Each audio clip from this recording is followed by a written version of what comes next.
I am so touched. I'm so moved and grateful that they are doing this, and we need this right now. So glad to be here.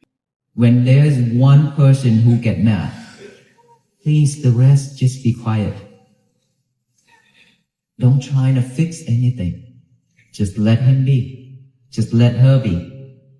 All we should do, just hand them a glass of water. A cold water. Hand them a glass of water with kindness. That is very important. With kindness. With loving kindness. Okay? Not trying to trigger him anymore or her anymore. But give him a kindness water that so whenever he can stay calm and cool, we can talk. We can just sit down and talk like this. And if he raises his voice, she raises her voice, we stay quiet until he calm down and we talk. If you cannot manage your emotion, then let us talk another day.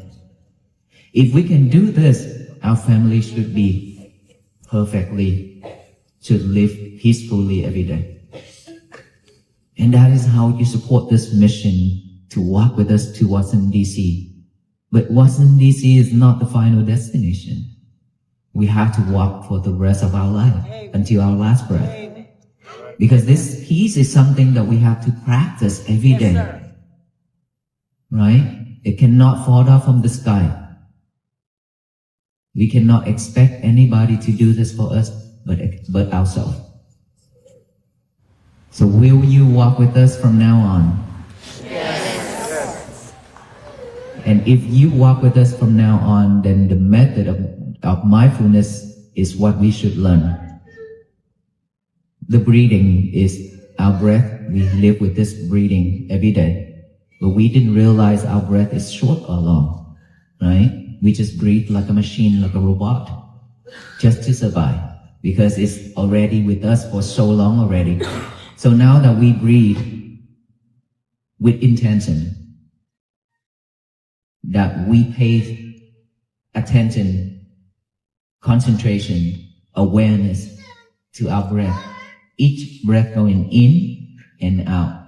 Before we didn't pay attention to this, we did not focus in our breath. Now we have to focus in it. Concentrate on our breath going in and out. In, out, without forcing our breath to be long or short, okay? Just let it go in and out naturally. Our job is to sit right here to observe each breath going in and each breath going out, just by this area right here. So when we breathe in, breathe out, thought, all those spots, water spots, will pop up on the mirror. Remember?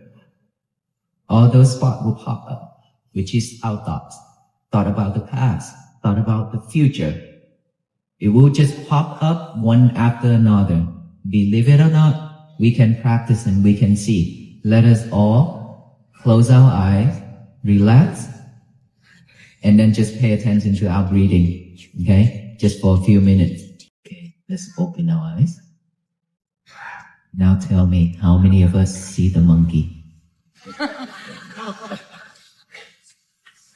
lot of monkey jumping here and there, right? Our mind is a monkey mind. It will not stop. All those are spots, water spot, toothpaste spots, weeds. Okay? Because it's already recorded in our mind, in our head. So now is a chance. It's always up and down like that. It's rising and falling just like that. Always, a lot of the time. It's just that we are too busy chasing the outside world and the material. That is why we cannot see it. Okay, when we eat, also have. When we go sour, we also have. When we do things, also have. It's just that we cannot see them. It's now that we silently sit down and relax and focus on one thing only, which is the breathing. And now we can see that monkey is jumping. That's simple. But now that we can see the monkey is jumping, do not try to push it away. Do not try to eliminate it. The more you try to push it away and eliminate it, you will be suffer with it because it will come stronger and stronger. One thought after another. All we should do is just acknowledge it. For the beginning, because we don't have the habit of bringing our concentration back to this present moment, which is the breathing in and out, right now and here. We don't have that habit yet. So I show you this so we can train our mind to bring the concentration back. When we have thought arise, acknowledge that thought is thought, silently in our head, and then come back with the breathing. Bring the concentration back right here. And then breathe in, not even breathe out, another thought popped up. Acknowledge it, come back here. Okay? For most of us, from the beginning, we always follow those thoughts instead of acknowledging. You will believe me, you will follow the thought until the end of it. And imagine more things add into it. But it's okay. As long as you know and you realize that you are practicing mindfulness right now, and every day if you can gain 1 minute of concentration per day, that's good enough. Every day, 1 minute gain. Then you will have 1 hour, 2 hour mindfulness per day. It's built up that way. Don't give up. Never give up. If you fail, try it again. Keep doing it. And then thought pop up again. Acknowledge it. Sound, when somebody talking, making any noise, acknowledge it's a sound. Come back here. Sensation, feeling, pain, numb, itchy. Don't try to scratch. Just acknowledge it's feeling, come back here. Numb, come back here. Pain, come back here. That's all we need to do, just bring our concentration back to this present moment so that we can have a new habit. So that whenever somebody says something, we know how to come back instead of go forward for that person. Right? And if we know how to come back within, we will not react that easily anymore. And then when we don't react, we don't have to go to the hospital. We don't have to go to jail. We don't have to go to funeral. These are the 3 places when we react, we will go. See, laugh. So stay away from these places by coming back to our inner peace. Come back, just bring our mind back to this present moment right here and now. Try that, keep doing that every day. And then later on, you will see that when your breath is long, even you know that your breath is long. It's short, you know that it's short. And then later, you can just only observe that thought rising and then falling by itself. It will be step by step. But all those steps, later if you are online, if you are on Walk for Peace, we still, after this journey, we still can practice together online. So I already tie you up with us, so you cannot run away. Let us all do that every day by practice mindfulness. And please do not multitask anymore. That is very important. How many of us here are multitask? Here I asked the wrong question again. Earlier at noontime I see all hands up. Because we live in this world, it's too fast. And we try to chase after it. Is that right? Right. Every new phone come out, we have it. Everything that is new, better, we come after it. We chase after things. And we don't have time to pause, to stop. And actually, this Walk for Peace makes you pause and stop. And I appreciate that. So I do see that peace has been bloomed from Texas to here. You believe that? Yes. Because all of us, at least we have a peaceful moment together. Right? We could enjoy a dinner at the restaurant with friends, or we could go out somewhere. Imagine back then when Christmas Day, all the venerable monks are staying at the church and talking with like thousands and thousands and thousands of people during the Christmas night. Instead of they stay home and enjoy with families and go out, no, they choose to come to the church to listen to the venerable monks talk. And it's thousands and thousands, I don't know how to count, but so much people. And that New Year, I thought, no, people also going to enjoy their New Year, but no, everybody just come out to the road and wait for us to greet us and come to every talk. So I do believe that peace has been bloomed, and it will bloom more and flourish throughout this country and around the world.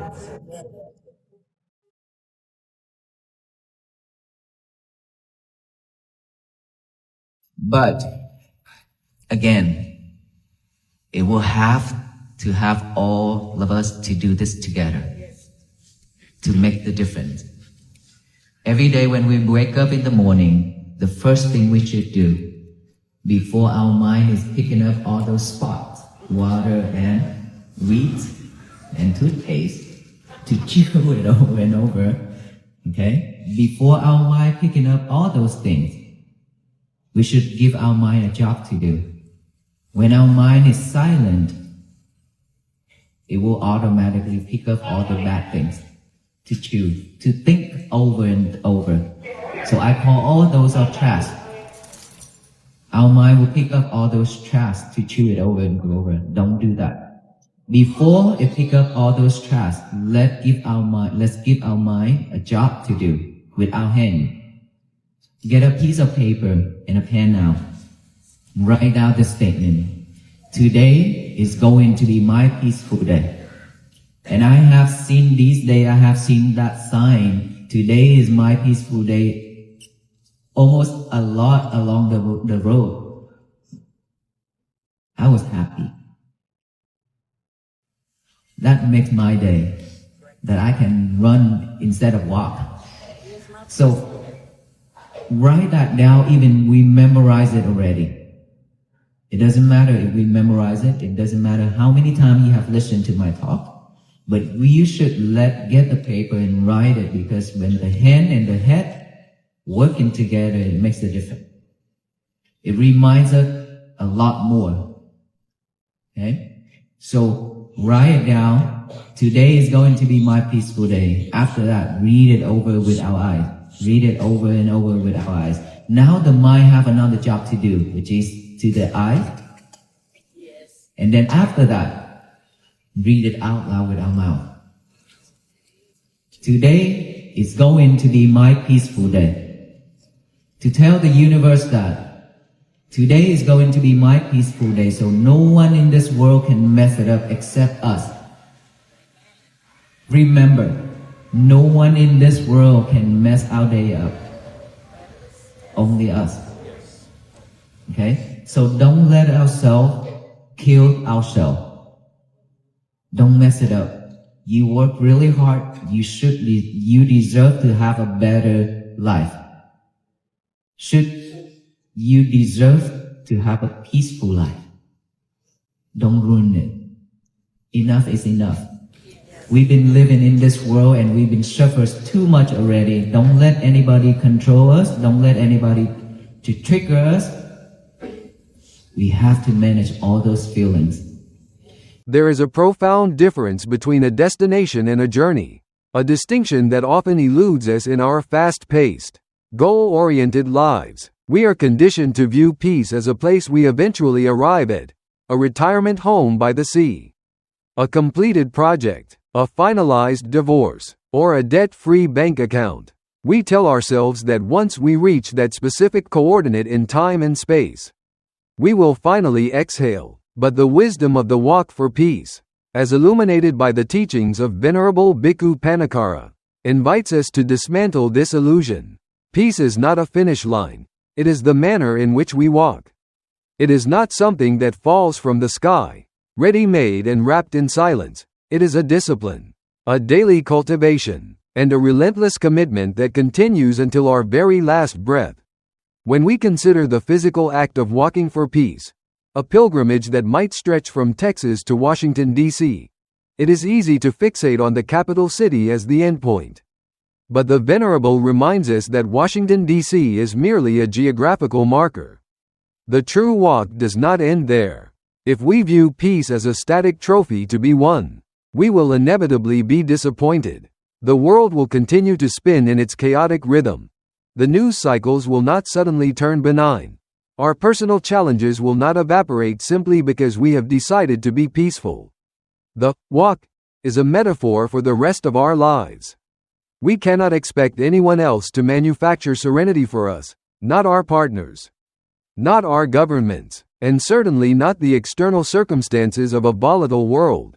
We must walk this path ourselves, step by intentional step, realizing that the practice of peace is the only vehicle that can carry us through the terrain of human existence.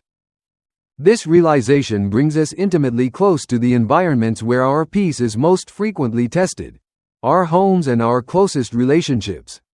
It is often said that we hurt the ones we love the most, primarily because the safety of intimacy allows our guarded masks to slip.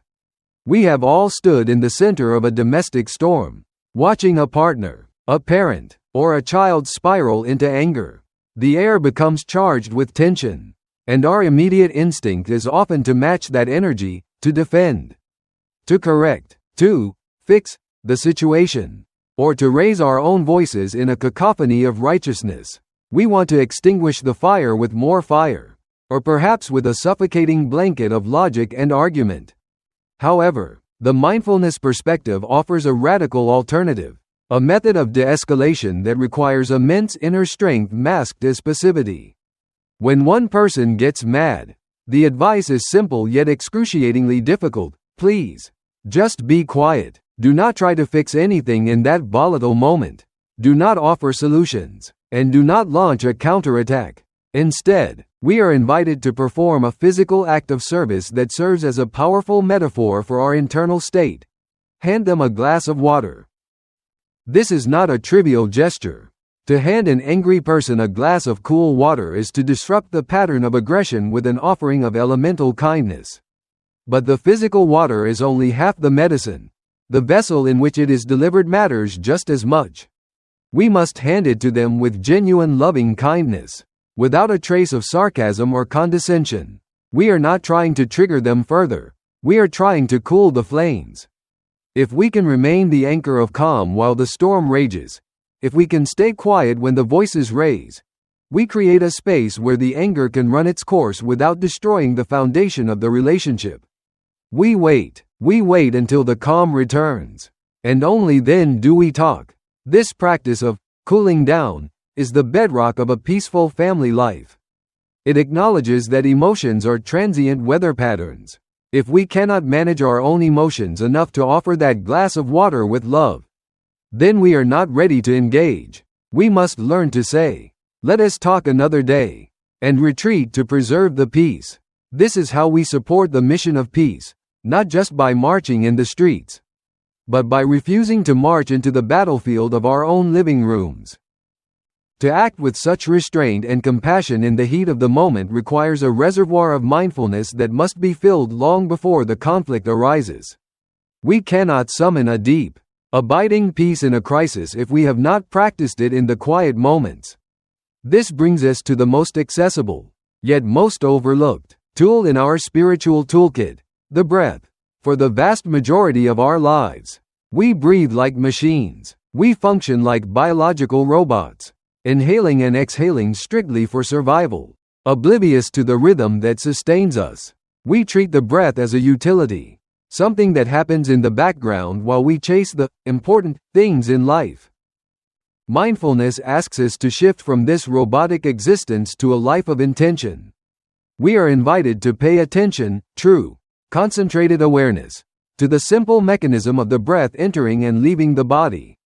It sounds deceptively simple. We sit, we close our eyes, and we focus on the sensation of air passing the nostrils. We do not force the breath to be long or short. We do not engineer a spiritual breath.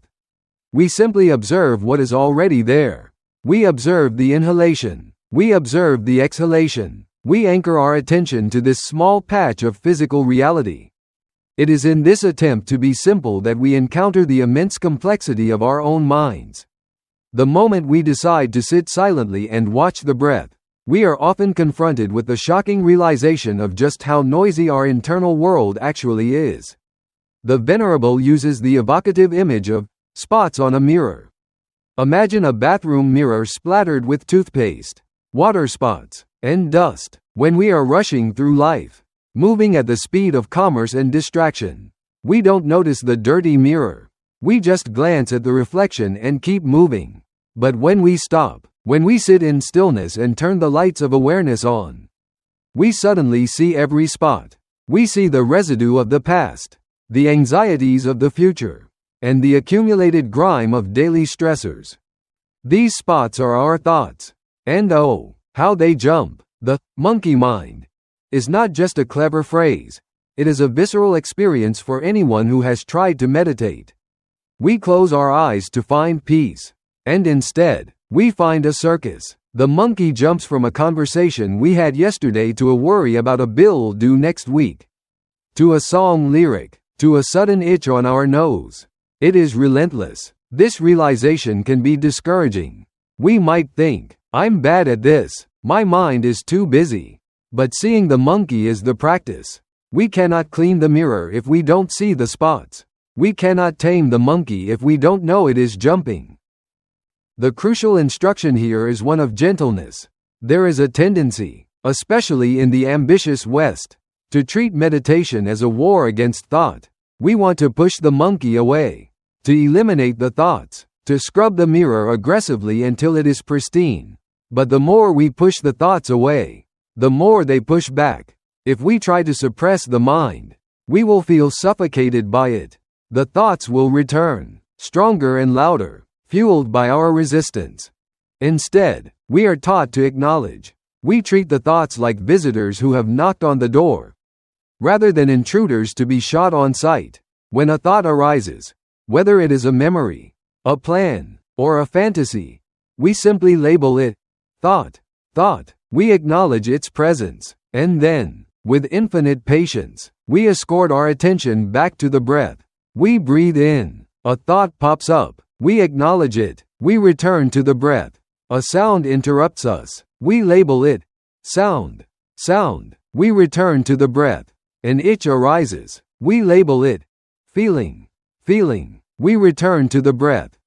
This is the representative, the mental push-up. Every time we drift away and bring ourselves back, we are building a new habit. We are rewiring the brain. We are breaking the habit of blindly following every firing neuron and replacing it with the habit of returning to the present moment.